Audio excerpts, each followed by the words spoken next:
15 වෙනි ප්‍රශ්නේ.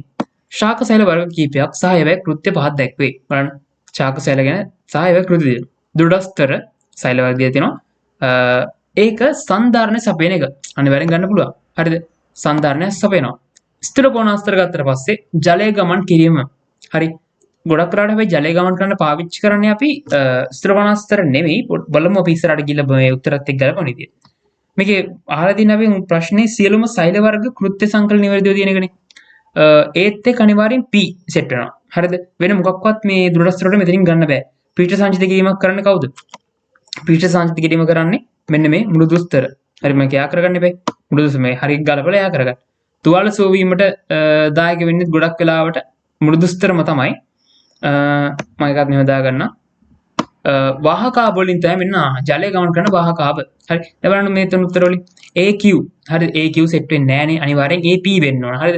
AQ දින උත්තර අපි ඔක්කොම අයින් කළා. හරි AQ ගන්න උත්තර අයින් කළා. ඒ ආරුත් ඕනේ නැහැ. හරිද?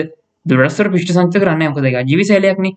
අන්න දැන් අපිට බලන්න උත්තර පහක් තිබ්බේකේ උත්තර දෙකකට අපි අඩු කරගත්තා. දැන් 50% සම්භාවිතාවයක් තියෙනවා. එහෙනම් AP හරි.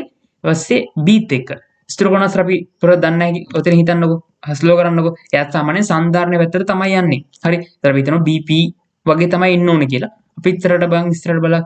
ඊපස්සේ C වාහකාව අපි අනිවාර්යෙන් දන්නවා CQ වෙන්න එපා. හරි. අන්න CQ. ඊට පස්සේ මේකත් ඉතින් කරන්න දෙයක් නැහැ.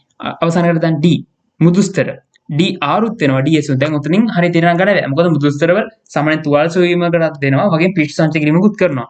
අනිවාර්යෙන් එතකොට මෙතන ස්ථිර කෝණාස්තර එක හරි බුද්ධිමත් අපිට හිතන්න වෙනවා. මතක තියාගන්න ස්ථිර කෝණාස්තර වලින් කරන්නේ සන්ධාරණ සැපීමක්ම තමයි. හරිද? සන්ධාරණ සැපීමක්ම තමයි කරන්නේ. එහෙනම් අපිට උත්තරේ ගන්න වෙන්නේ B වලට P කියලා. එහෙනම් උත්තරේ වෙන්නේ 3. AP BP CQ DR 12ට උත්තරේ 3. පැහැදිලි නේද ගත්ත විදිය. ඒ විදියට සාමාන්‍යයෙන් හැම දෙයක්ම වගේ අපි මෙතනදී හැම පැත්තක්ම බලන්න ඕන.